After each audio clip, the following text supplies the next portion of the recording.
Welcome everyone to the Real Whovians cast. I am your host, Matrix Lord 212, and I'm with Alex. What's up, Alex? Good evening from the UK. All right, so we got a few things to talk about. One, the ratings of Kerblam is kind of kerblooey. It is going down, down, down, down, down. It's like that song. It's going down like the Zeppelin. Jesus, 5.93, right? Something like that. That's in the UK. Wow. Wow. The consolidated ratings are yet to be announced, but at the moment, I don't think anyone watched it. Yeah, like they say, up is up, down is down, and I do expect the ratings to rebound with the Witchfinders because that is the episode that we have been waiting for. I don't know about you, but a lot of us in the Real Whovians cast have been really waiting for this episode that they pushed back. So we're looking forward to that. We're not even looking forward to the 9th or 10th because it hasn't really been built up at all. And the trailer doesn't. I saw that the doctor's in the trailer for a second, or less than a second. If you pause it, she's just standing there, very, very briefly. So you just got to get a split. You gotta pause it, and you gotta. It's like it's not even a second. It's like a half a second. So it's like spotting Where's Waldo in a way. Right. I mean, every trailer they would have the doctor and the companions. This one, she actually is in it, but it's quick. Yeah. So I wanna try to see if we can get some Kerblam ratings in tonight from people, different Real Whovians. Yeah. I do want to talk about the news that was breaking today. I heard from David Blythe that they are going to have River Song go back to Unearthly Child time, 1963, when Barbara Wright was a teacher, and I think River is going to be meeting Barbara Wright, maybe Ian Chesterton, I'm not sure. I'm not sure if she's going to meet the first Doctor. I know that she met every Doctor but 3, 2, and 1. But that may change. John Pertwee's Doctor and Patrick Troughton's Doctor and William Hartnell's Doctor. So that might be a possibility. Now, they got some new actress that's going to voice the role for Barbara. And let me see if I can get that article. So they're not using the actress that was in Adventures of Space and Time? I don't. Let me see. Let me get the article because I want to make sure I'm right with this. Hold on. So, you would think that they would, but this. Okay. Let's see. Let's see what this is. Okay, so Gemma Powell. Gemma Powell is going to be Barbara Wright. Right. Gemma Powell. I will screen share her face. Brought her up on Google. Yeah, I can see her right now. Yeah, she was in Adventures of Space and Time. She was. Okay, so she played. She played Barbara. Yep. There you go, quickly. Just looks like her. Yeah, that's her exact. Yeah. Okay. So that is awesome. Yeah. That she's in it. What else do I have on this? Hold on, I'm trying to pull this up. Not too much. All right, so yeah, I mean, I'm sure we'll get the news about what's going on with some Big Finish stuff. I know that they have. They're doing. It's more interesting having, seeing the Big Finish stuff that they're doing compared to the season, which is not good. Yeah, the thing is with the Big Finish, they pull all the stops out, and they can get away with anything they like compared to stories. but they open up their imagination compared to the TV show. Right. But none of it's canon. We don't know. Well, apparently, if you remember Night of the Doctor, Paul McGann did mention all the previous companions, and he mentioned a few audio companions. See, that would be the only thing that does count, is because we didn't get to see his stuff anyway. No. So, and this is the Doctor Who magazine, which of course, there's the Doctor with Yaz, her favorite companion. Ha! So, yeah. Oh God. I don't know. I mean, I just, you know what? We're gonna start doing Big Finish stuff on here because I really think that their stuff is cool. Yeah. It's really, I started buying their stuff with David Tennant. And I want to finish getting David Tennant stuff, and now I want to get into River Song stuff. I want to get into the side stuff with Unit and the Pod and Nostra gang. So there's a lot of stuff that's going to be underneath the Christmas tree. Maybe even that stuff comes out this year, I think. I don't know. Yeah, I'm mostly for the classic Doctors for a Big Finish because it's, let's just say, the more parts, classic stories they keep piling in, the more you're getting further away from like the 10th Doctor on it. I like to go for things in order instead of like listening to different audios at the same time. Right. I've never been a big guy on audios, but I'm going to start. Because yeah. There's a lot of stuff I want to listen to, you know? Yeah, if you listen to the audios, close your eyes and imagine you're there. What's up, Philip? Hello, Philip. Hello, Phil. Hold on, might take a second or two, or 3 or 8. We're 26. There he is. There he is. Hello. Hello. Sorry, I was snowed under with stuff. All right, so Philip, meet Alex, the new member of the Real Whovians cast. Hello, Alex. Nice to meet you, sir. Yep. Nice I'm fine. All good. All good. Yes. Every dad's what on your top. It's a Dad's Army t-shirt. Oh, there you go. There you go. Good.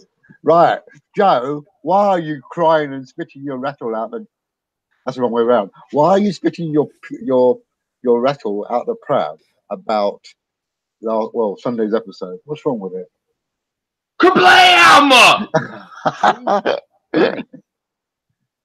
What's wrong with it? I work in retail. Fucking hell. Hello. Hello. How are you, sir?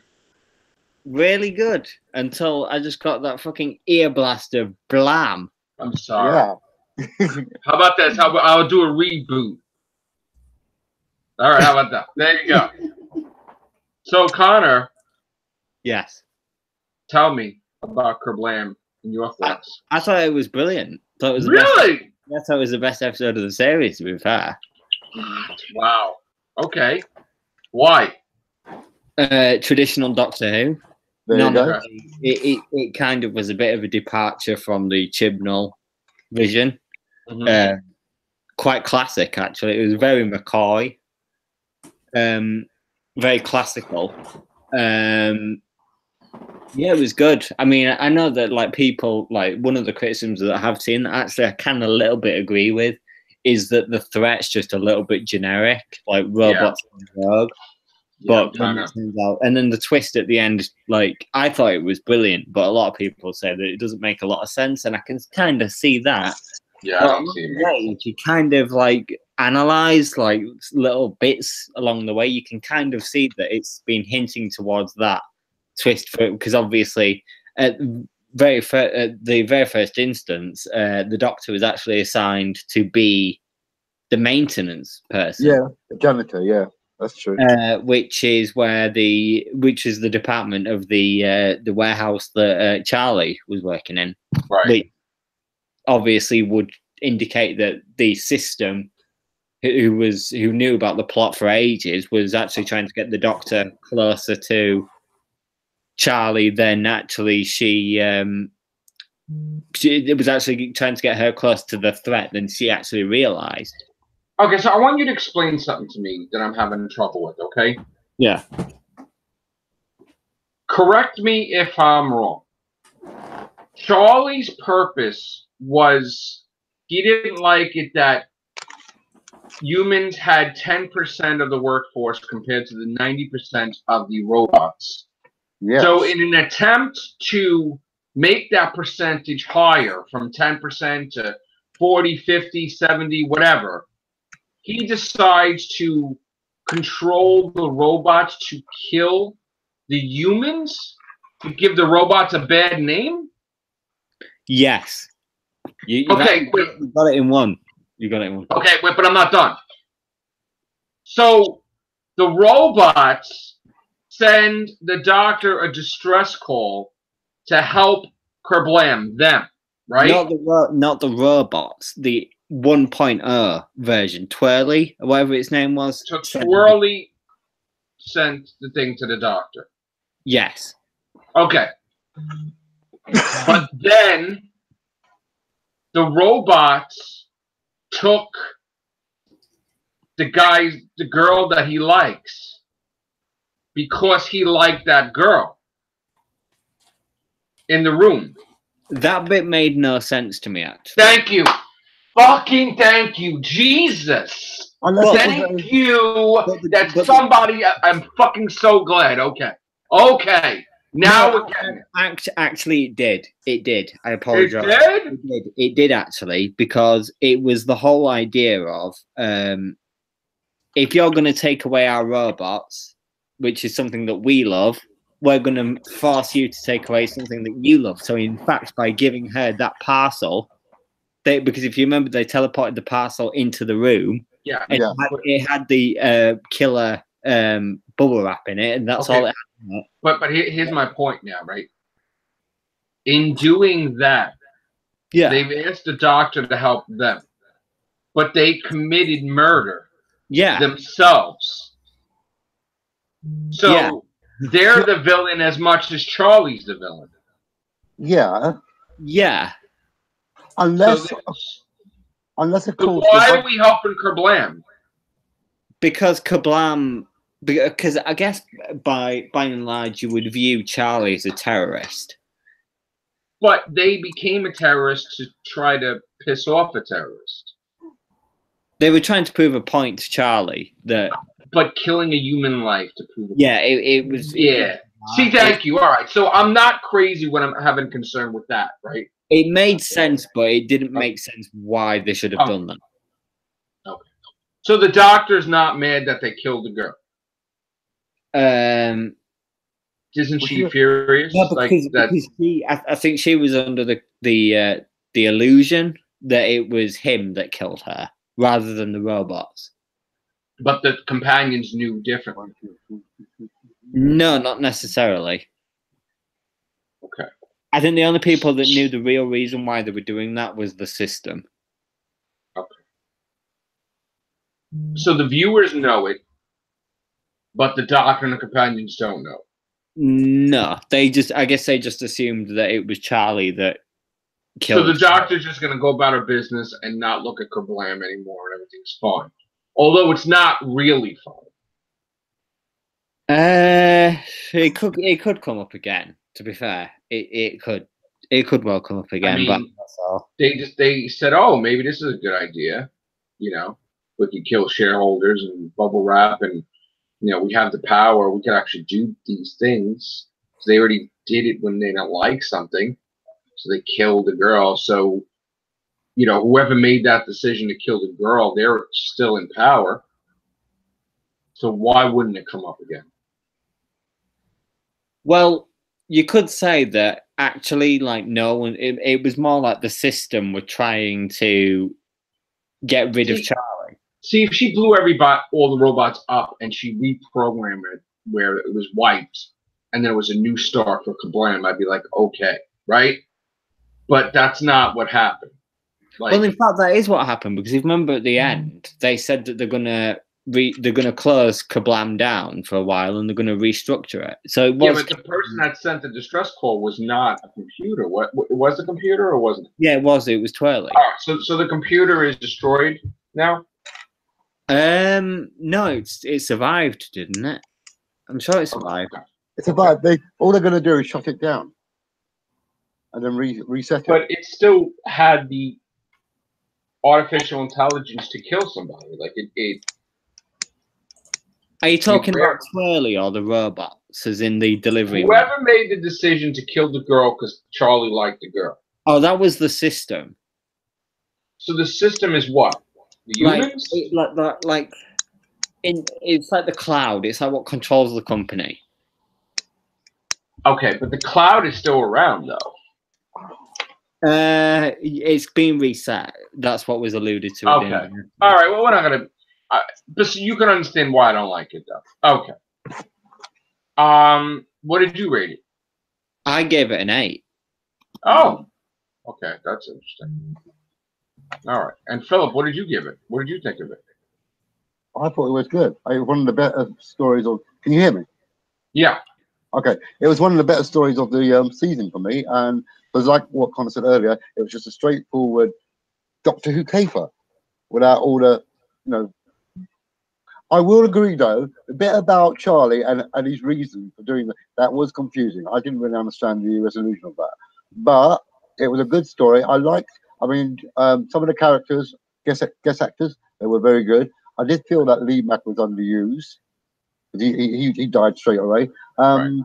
The girl she was okay, but I thought she was a bit dippy. She should have seen ahead of what was going on. Jodie was far better in this one than she has been so far. She's but she still has that habit of overusing the Sonic again. She doesn't know how to fly the TARDIS. She said she can't get the navigation. She can't get it. She's still trying to work out. She said something in Connor. Yeah. She said something in the episode that she can't get the way this is set up on the console or whatever. Like, she can't get it. What is the problem? Probably just a more complicated system than the Doctor's used to. I don't know. But the TARDIS is linked with the Doctor. So when the Doctor regenerates, the TARDIS kind of knows what the Doctor likes and wants. But obviously, are they saying that because she's a female, her likes and dislikes changes, so the TARDIS can't keep up? I think it's the Stenza crystal thing. I think it's because it's not actually Gallifreyan technology. She's working on a Stenza technology. Well, that's why you got to get rid of the sonic screwdriver and get a new one, because that thing keeps breaking or not working. So the sonic screwdriver is not working at the times. She's having a problem piloting TARDIS. Like, do you see how I think there's a little bit of a problem here and there? But the thing is that, like Philip said, that could well play into the story, where actually the Stenza is controlling more of the things behind the scenes than we actually know so far, which would make them, as was predicted at the beginning of the series, the big bad. Right. Now, when she goes to take off, instead of like pulling the lever like everybody else did, she twirls the hourglass. Is that how that works? I think so, but to be honest, we spent so little time in this new TARDIS. Thank you. I'm not exactly sure how everything works. Why spend all the money in the TARDIS and not be in the TARDIS, though? I don't know. Why can't they show us like what's in the TARDIS? Like, I mean, I think, could I be wrong in saying that Kerblam had the most time in the TARDIS so far? He did have the most time in the TARDIS, yeah. I did like the Fez part. I did like that. Actually, I think no. I think Arachnids in the UK was the most time in the TARDIS. Really? Yeah, I think it's either between Arachnids in the UK or Kerblam. Oh, I'm sorry, Connor. Meet Alex, our newest member of the Whovians guest. Nice to meet you. Hello. Nice to meet you, Connor. Nice to meet you too. Okay. I did a cast by myself, which I said people to reach out to me on Whovians Cast Interactive on Facebook, and he did. So I'm like, okay, let's go. So that's how he became part of the group, and hopefully we get new members soon. Connor, did you notice how the trailer had? At first, I thought Jodie wasn't in the trailer and the companions, but if you pause it, She's there for a second. You saw that? Which trailer are we talking about? There's more than one trailer for the Witchfinders? Oh, I thought we were talking about Kablam. Yeah, she's in the trailer, isn't she? Second. In the Now, second, you have to pause. It's half a second. Okay, yeah, but why is that a problem though? Why is that a problem? well, Because yeah. they're always in the Doctor and the Companions are always in. Well, to be Well, fair, when you've got an episode with Alan coming in, you're probably I see, but here's the thing, man. See, this is where I have a problem. I understand Alan Cummings, right? I get it. I love Alan Cummings. I know he was going to play the Doctor, and he's like, I'm not doing 10 months. And I know they got him for an episode or two. But, like, the show is still called Doctor Who. I mean, you got to show the Doctor and the Companions in the trailer. Like, it's like not a Doctor Who episode because you don't see the Doctor in the trailer. I actually had to pause it, and I saw that for a half a second, she's standing on the left-hand side. Like, watch the trailer. Like, if we could just pull the trailer up without sharing it on here, you can see what I'm talking about. Hold on. Yeah, but that's kind of nitpicking though. You know she's going to. No, I'm not because I what trailer of Doctor Who have we seen without the Doctor in the trailer and the Companions? Yeah, well, but to be fair, I thought it was quite an effective trailer. No, it was. I'm not saying it wasn't great. It was great, but it's not necessarily. It's just I don't know if it's a problem. It's just it's like when they put Jenna Louise Coleman ahead of Peter Capaldi. They decided to do something fucking crazy, right? Something different, right? I'm just wondering why couldn't you just put them in the trailer though? well, that trailer was very brief anyway to start with. I know. Brief. So you weren't going to get any more than what you got. Right. You can't even have a second though to show them. Like, would it spoil it that much? I mean, is Chibnall like, no, don't show anything? No, it's just they wanted to highlight the witches part of it because there was something that they did in this trailer that they haven't actually done in the previous 7 episodes, and that's give away a little bit of the villain. Yeah, there you go. Oh, it's Alan Cummings. I mean, he kind of gave it away himself. Otherwise, nobody would be talking about it. But I got to tell you, of all the episodes, we've been looking forward to this. Can I just say something for a minute? Yes. I've looked at the trailer and she's in it for the first 5 seconds, and that's all you do is see a side view. That's all you'd see. She's in it for 5 whole seconds? 5 seconds, and I've got it up at the moment. We can't screen share it because we can't. Don't screen share it. The trailer itself is about 10 seconds. Exactly. So, you know. And she's in it for 5 seconds? Well, how can I see? Joe, you know she's going to be in the episode. Don't quibble over it. Come on, man. Hey, man! Kablam! You know she's going to do. I know I'm going to enjoy it, dude, because we've been waiting for this episode. Yeah, this is the one I wanted to see. This is the one. Yeah. This is more the one than 9 and 10. Oh, he's free! Scott is free! Come on, Scott! Where are you? Oh. Where are you, Scott? There he is. No, he's not. Come on, Facebook. Don't give me trouble now. It gave me trouble today. I got what the fuck? Yeah, I know, man. What is up with that lately, man? Do you really need to do that? No. Yeah, exactly.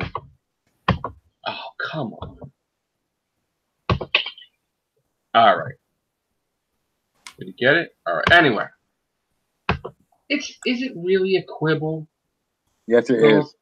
Yeah. Come on! It is. It is. I I can't believe you're quibbling over a 5 second. In fact, I will go so far to say it's one of your more ridiculous quibbles. Yeah. Oh, come on with it.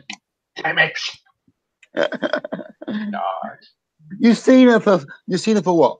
6 or 7 episodes now, right? It's not like you don't know what she looks like. To be fair, I'm sick of to be fair, honestly, I'm sick of the sight of her. Really? Oh, I really am. What did she do to you, man? Why? she's a good doctor, but I feel like there's better actresses out there. Oh! Yeah, that's true. Oh my God! I said that before. That's like talking about her weight. Are you crazy? You hitting it below the belt? Whoa! Yeah, they could have chosen someone else. What? They did chose someone else, Olivia Colman, and she was said no. I would have preferred Olivia Colman, to be brutally honest. She didn't want to do 10 months. All right, here he is. It feels like she was chosen as a matter of convenience because she was the only one that said, yeah, I'd do 10 months. She was the second choice. I don't know what she did in that audition to show that she was. Come on with the audition. No, that's true. It's just the audition. Do you want to have lunch? They went to eat. You're hired. They went to eat. How is that an audition? No, she did. No. Apparently, she did an audition and she blew them away. But what I've seen so far is not exactly mind-blowingly good. It's like middling. Yeah. Okay. Let me give you an example of how that's bullshit. Ready? Go on. Chris Chibnall can't wait to work with Capaldi. He wants him to stay on as the doctor. Oh my God, it's in my plans. I want him to stay. Oh my God, I can't conceive anybody else other than Peter Capaldi. And then what do we hear? Oh, I always had plans for a female doctor. So yeah. I cry bullshit with that. Yeah, but even so, she auditioned. That was when she did Broadchurch. Jodie No, said it herself. She said Chibnall called her, and she treated him great on the set, and they got along great. She said she got the role. She didn't make it like it was an audition. No, she did an audition where she made a bomb. They did make a bomb on the set. Okay. Like a makeshift, sort of pretend bomb. And based on that, it was so mind-blowingly good that she got the job. Wow. And how many people did they see? Well, other than her? I guess quite a lot, but she was the main choice. Probably nobody. What? Just what I feel is that there's better actresses. There's just so many better actresses out there. Like, again, Phoebe Waller-Bridge. I have to agree. Good choice, Connor. What? Could have made a far better doctor. Yeah, good choice. Well, she could still be. Well, I hope so, because to be fair, I think she's the only actress that, in my mind's eye, could deliver the best female doctor or version of a doctor since Baker. Exactly. Yeah. Wait. Which Baker? Tom. All right. Yeah. I was like, wait a minute. Yeah. That's not saying much. About one thing. I wonder if we had a different showrunner than Chibnall, but still had Whitaker, if her episodes would have been any better. I blame it on Chips. No, I think Jodie just can't really deliver. No way. I think it's the Chips. I don't think Jodie's got the range to do the Doctor, but I also don't think that Chibnall's got the range in the writing to do Doctor Who either. Yeah, I don't. So they're very limited. They're only working to a certain bar. The balls doesn't have the balls. I think here's the thing. I think Chibnall. It's so weird saying this. I never thought we'd be saying this again. But I guess Chibnall under somebody is better than Chibnall. The BBC, yeah, but to a certain degree, I think you've got to remember that Chibnall is not a sci-fi writer. He's actually predominantly a kitchen sink drama writer. But he has written Doctor Who before. He's written Doctor Who. That's kind of also been kind of middling. He's not improved. I don't think he's improved. But he was a huge Doctor Who fan, though. There was this whole debate about Stephen Moffat, about how he was so amazing during RTD's era, and then actually he went to utter shit during his own era. But there's a difference between that. It's not that he sucks. It's because he has somebody nurturing and pushing his talents to a new level and criticizing him and saying this sucks. This is great. When he has no boundaries and he has nobody to tell him anything, he has an ego and he just goes off. And it's like Michael Myers talking to a unicorn. It's like, what the hell is happening? You understand? It's like there's nobody that has the balls to say, hey, just like George Lucas, I think Jar Jar Binks is going to be the greatest character ever. Not one person told him no. And that's what made Moffat fucking ludicrous. Chibnall didn't really move from his position as a writer on Doctor Who before. He's kind of just stayed the same. He's not improved and he's not declined since he became showrunner. To be honest, he didn't even want the job in the first place. So I'm wondering if he's just kind of treating this as a. He didn't want the job in the first place, then why take it? See, that's the thing. It's like so desperate that somebody that I think there was a great pressure on him because there was no one else that could. But here's the thing. Moffat said he got him drunk to do it. Now, I know he's probably not joking, by the way. But here's the thing. Was it a thing that if he said no, he would be punished? He would have been spanked. That sounds no. No. There's nothing wrong with that. If he said no, would the BBC, every time he wanted to do a series or an idea or anything, they would say no. They would blackball him like they blackballed Christopher Eccleston. Would they do that if he said no? The BBC is not perfect, but if that got out, if that's what happened and that got out, no one on planet Earth would work for the BBC anymore.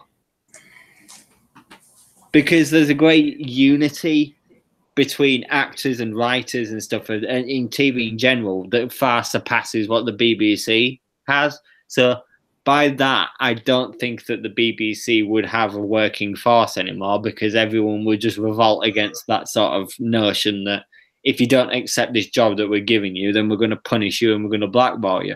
Now, what happened to Christopher Eccleston is pretty fucking unacceptable. And to be honest, what he said this week, I heard about that's why I'm talking about it right now. Filing a lawsuit against the BBC does not surprise me, because apparently he was treated like absolute shit. And to be honest, RTD is a bit of a dick.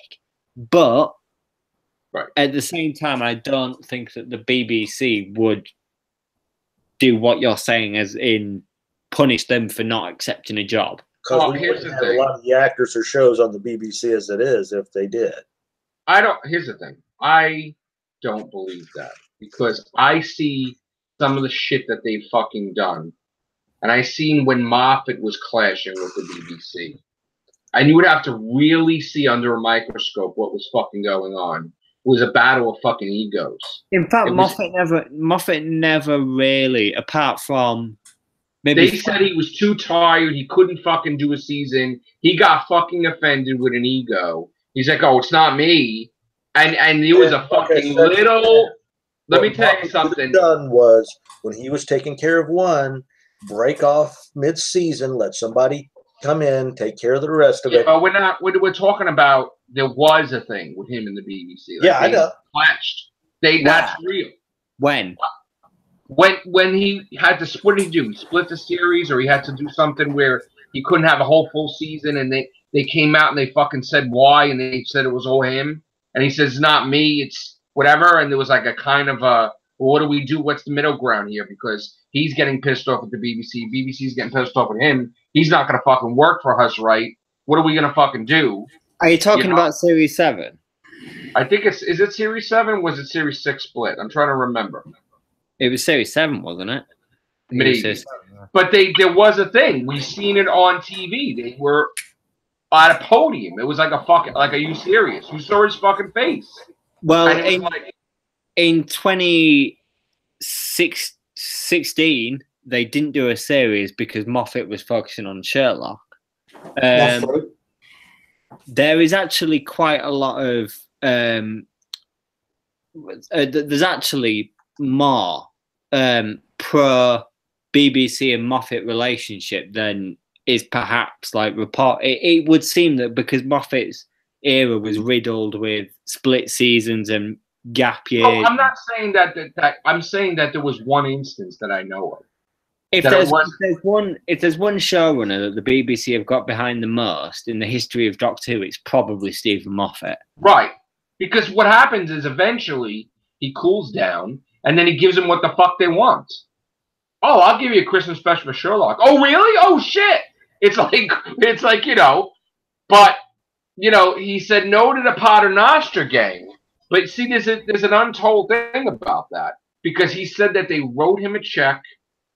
And they said it was for this. I have a feeling he says, well, I'm going to take this check, but I'm going to make an original series for me, meaning Dracula. I have a feeling that he fucking knew his time was up with Doctor Who, and he didn't want to be linked with it, but he did want to take the money. So I have a feeling like that's a thing. You know, now, obviously, Dracula is probably going to go in the place of Doctor Who if it's not on TV, right? Or no? Yeah, no, it will fill the hole that Sherlock's left. Okay.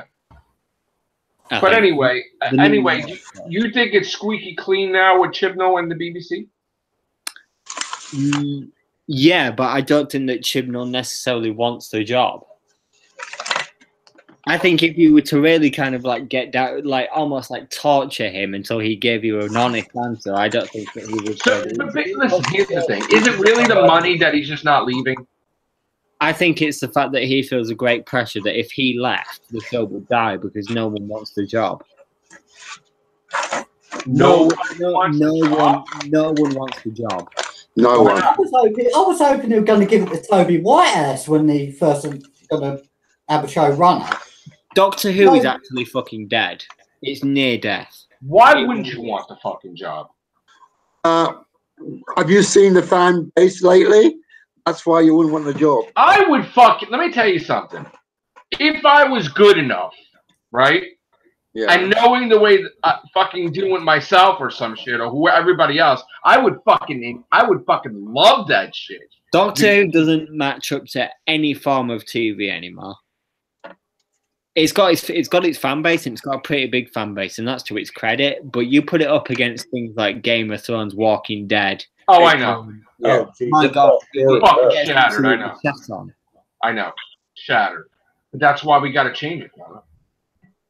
So it's not competition anymore to any form of TV show, even in its own genre anymore. Yeah, it's still its own little niche. Even Connor, you need to get your act together and you need to fucking take it over. Just fucking write. I'll take it over. Hey, I don't know what you're waiting for. Go to school. Let's go.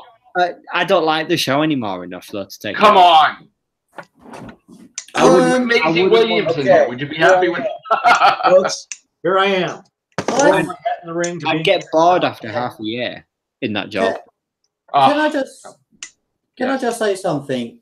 I think they should go back to the classic format of having a producer, a proper script editor, separate it all together. Yeah. Or just have showrunner and script writer. Because that's the entire pressure in one go. I think that these people that take over the show give themselves their own duties. Like everybody has their own idea of what a showrunner is. You know, me, I don't think a showrunner steps on everybody's toes and tells them what to write. You know what I'm saying? It's like a little bit too micromanagement, I think. But some showrunners do that. Yeah. That is a great there's certain parts of it's like any sort of manager in any sort of workplace. You have different people that work different ways. So people will micromanage. People will just like let the workers have the freedom of the. So you think Doctor Who's dead? Dr. Kerblam? I actually think the Doctor Who's dead. And you think that Chibnall knows that if he leaves, it's dead? To a certain degree, yeah. And you mean to tell me that Mark Gatiss loves the shit out of the show, but he wouldn't save it? I don't think he wants the job either. So, in other words, they just wouldn't take the job and let it die. Again, like cancellation. No, because that's the pressure. The pressure is that if they didn't take the job, then it would die. They don't want it to die, but because no one else is taking the job, they feel the greatest pressure on the earth to actually take over. even though in some ways it could be against their own will, which is in fact how Moffat felt towards the end of his era, because he had to wait he had to write Twice Upon a Time to keep the Christmas spot, but also to give Chibnall the time to finish up with Broadchurch. And then also, and now actually Chibnall has come in and he's actually changed it where they've lost the Christmas spot as well. Now, do you see that they're pissed about that? About the Christmas thing? Yeah. Really, not bullshit answer. I mean, like, I don't BBC think genuinely. I don't think that to be honest, I haven't read much of it. I don't know what the BBC think about it, but I'm not sure they're pissed about it. But to be honest, it makes no sense to me why they've moved it. I mean, he broke it. So now what? Okay, now we're gonna go back to it. Like, I mean, you broke the cycle. The ratings on Christmas were absolutely fine, more than fine. Yeah, I know, but he's gonna go down in history as the one that fucking was like Scrooge and fucking ended the Christmas special. Even if he brings it back next year, he's forced to bring it back. Chibnall is just kind of making changes for the sake of change, I think. But they are telling him he has to. This is what I heard with the Christmas.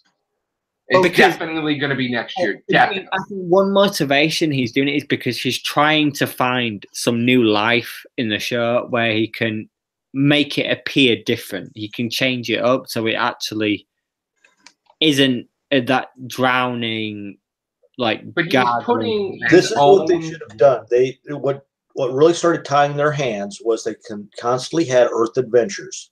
They continuously had modern day companions, and that's when they started doing that. That's when the show started declining, in my belief. If they had just gave us, like, let's say there's let's say there was like 12 episodes. 12 episodes. If you still want to do like a 6-6 or some way divide the thing to where there's space adventures and Earth adventures, fine.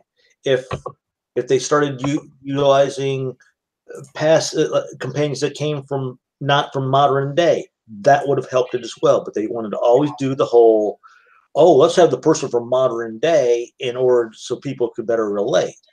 A good enough writer could have had the companion picked up in the past, still have the threat come from modern day, but they didn't want to do that.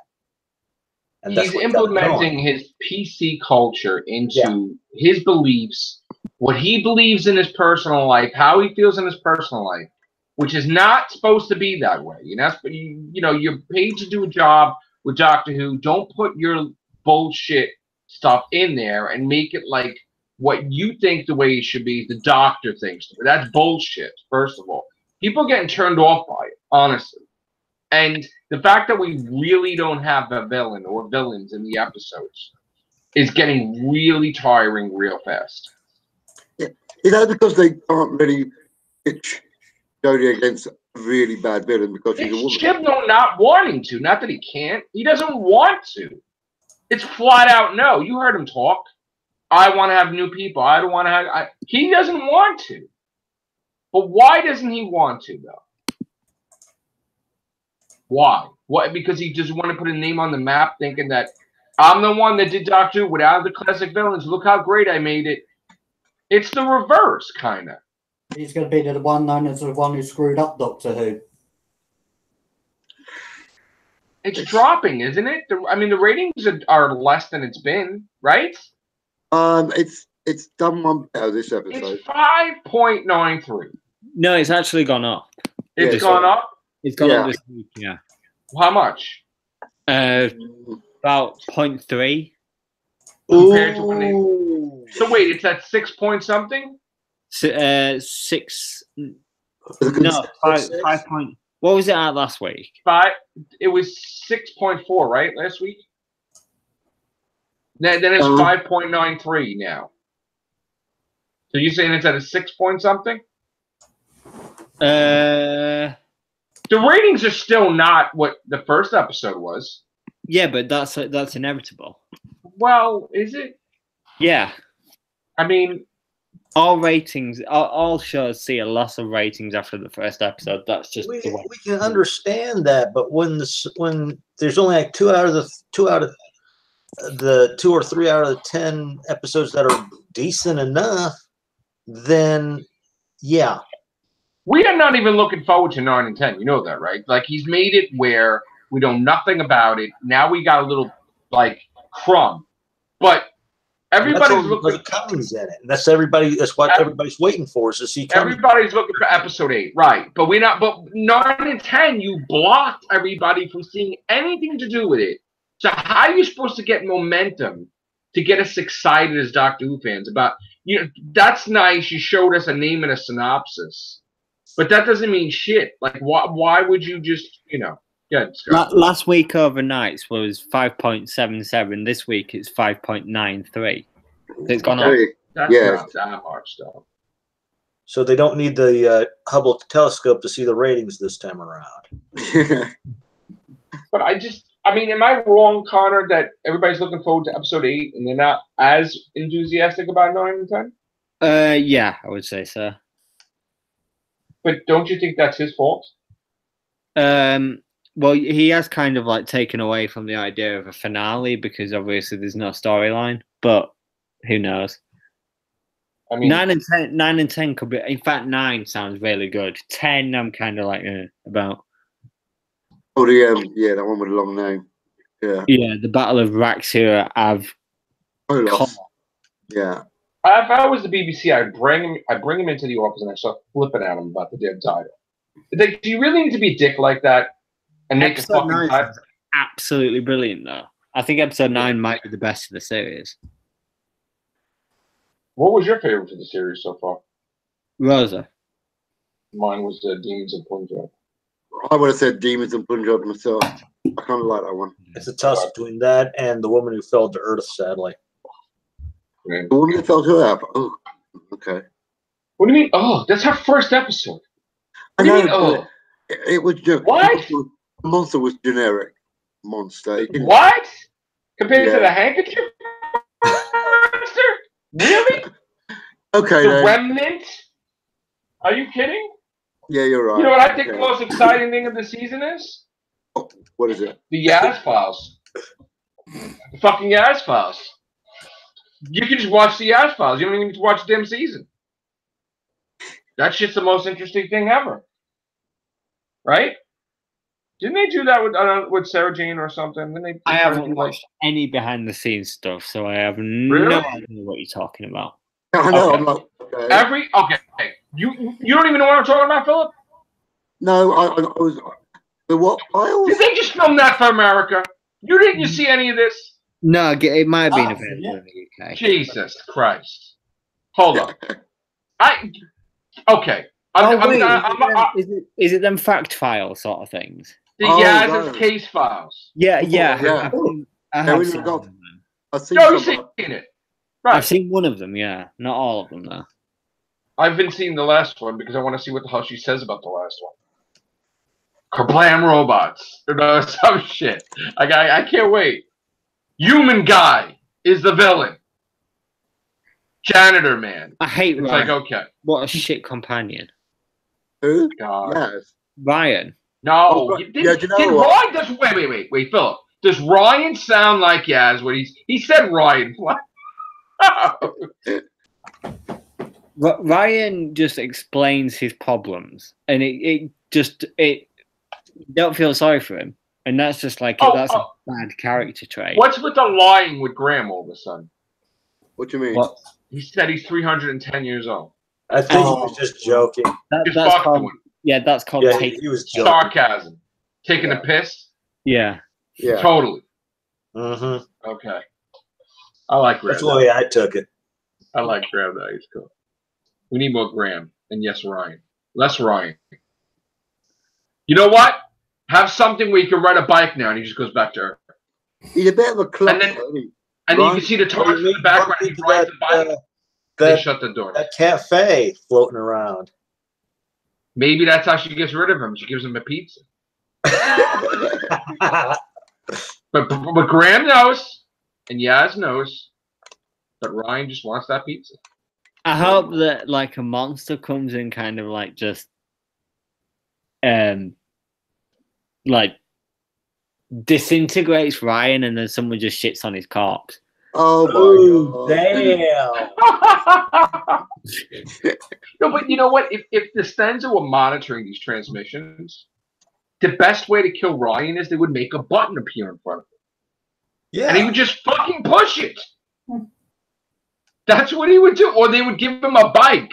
And it'll be like something out of The Godfather. And they blow up the bike or something. God. You know what? When he told the doctor off in Ghost Monument, I'm like, fuck this guy. Who the hell is this guy? Blow his ass up. Like, really? Call of Duty mother. Like, really? Damn. Talking or yelling at her and shit. Oh, man, I would have. She should have did the Venusian Aikido on his ass. She did Venusian Aikido this week. I know. I know. Yeah. She should do more often. Oh yeah. I want to see it. In other news, River Song is going to meet Barbara Wright Yes. in An Unearthly Woman. What the hell happened there? What? Where'd that go? What? That's the first I'm hearing of it. In Big What? Finish. What do you mean? That's the first I've heard of it. How could that be? You live there. Yeah, but I. It's around the corner. Nice. No, they make the episodes around the corner. No, like fucking news everywhere. River Song, An Unearthly Woman, the actress that plays Barbara Wright in Adventure in Space and Time, is being recast as Barbara Wright for Big Finish. Is that part of that all woman box set? No, it's Diary of River Song, dude. Oh, bloody hell. Let me go and have a look at this. Jesus. It seemed like bullshit to me, but What? Really? Oh dear. Let's have a Bullshit like fucking War Doctor Adventures? look. Wow. And that's real. I don't see anything on Big Finish about it. Yeah, that's what I'm looking for. I can't see anything about it. Unless it's Charlie has infected your programming, Connor, and you can't see it. I can't actually. When was this announced? Yeah, that's what I mean. I never heard of it. This is the first time I've heard All of right, it. I'm going to send you this. Now, if this is bullshit, then I'm going to call that I effed up and somebody, like, played me. But that rarely happens. But I'm going to send you this thing. And you're going to tell me. Because, like, before, I was talking to Chris about the Star Wars stuff, and he was telling me it's bullshit. But, okay. So let me get this thing. Hold on.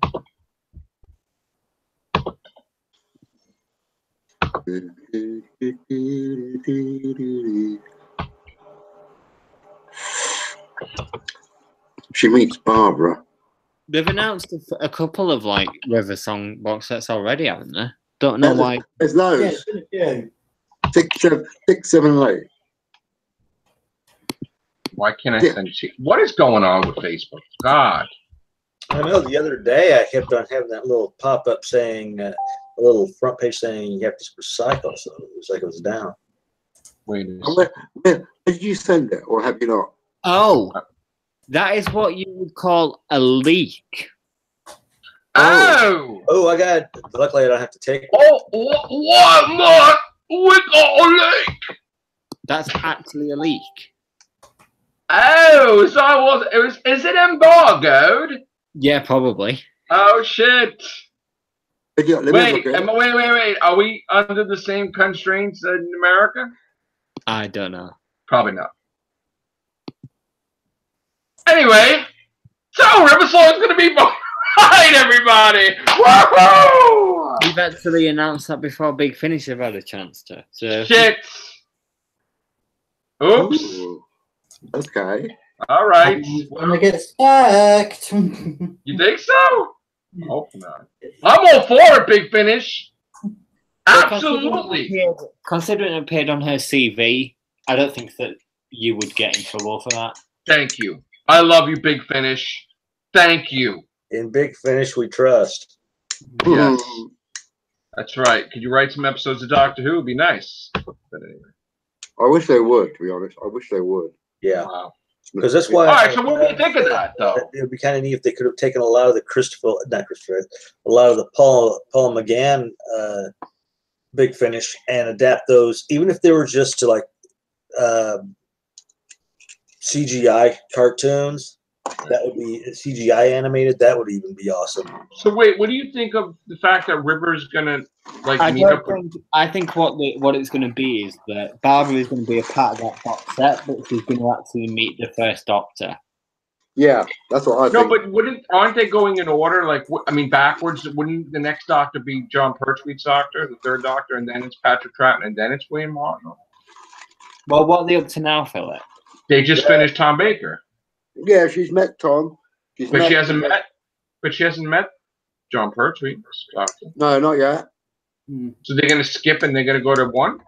They're not necessarily doing it in order of Doctor. They're just doing it. They kind of were. I mean, they were going backwards. They were doing, Colin Baker. They were doing Colin Baker. Then it was Tom. I mean, it's like then it was Peter Davison. Then it was they're going backwards that way. All right, fair enough. But at the end of the day, she's meeting every Doctor that there was, which I find a bit overkill. That could well be released in 2 or 3 years. But you could well get the John Pertwee and Patrick Troughton set before then. Oh, because this is a leak. We're way ahead of her meeting the third and the second. Sometimes don't they record box sets well in advance, Philip? Okay. Hey, at least Alex Kingston's got, I know she has her own series too, but hey, good for her, man. Good for her. I'm all for it. I'm saying Big Finish has got a lot of decent writers compared to what we've got this series. You're not wrong. You're not wrong. Why can't they bring someone over from Big Finish to write an episode?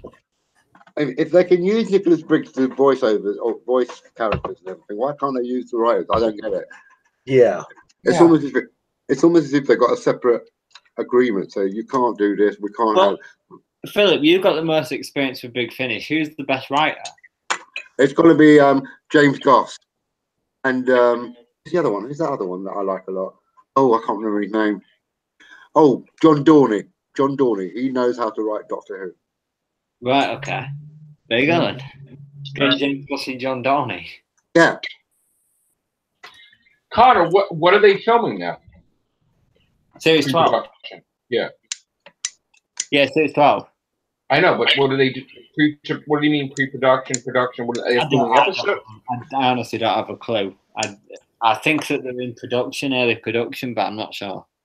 Well, why aren't these episodes written all together in this writer's room? I think they've definitely been written.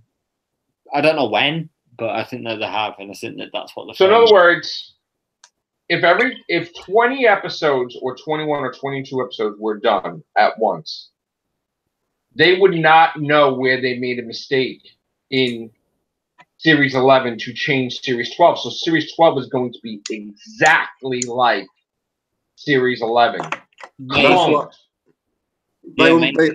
you're right. But they could possibly tweak a few things whilst they were filming. Because probably not. I mean, you think they'll throw us a bone and we'll get a Dalek or something? Well, to be perfectly honest with you, Moffat received a lot of criticism for his era, and he never really changed it. He always changed the episodes. He never really changed the fundamental vision that he had for the show, though, which is what people are asking Chibnall to do. Mm-hmm. Well, where does he see the show going? I mean, does he really think he's making it interesting for? I mean, look at how he really does. He's making it kid-friendly, family-friendly. Episode one is kid-friendly? Well, by his family. Oh. Wow.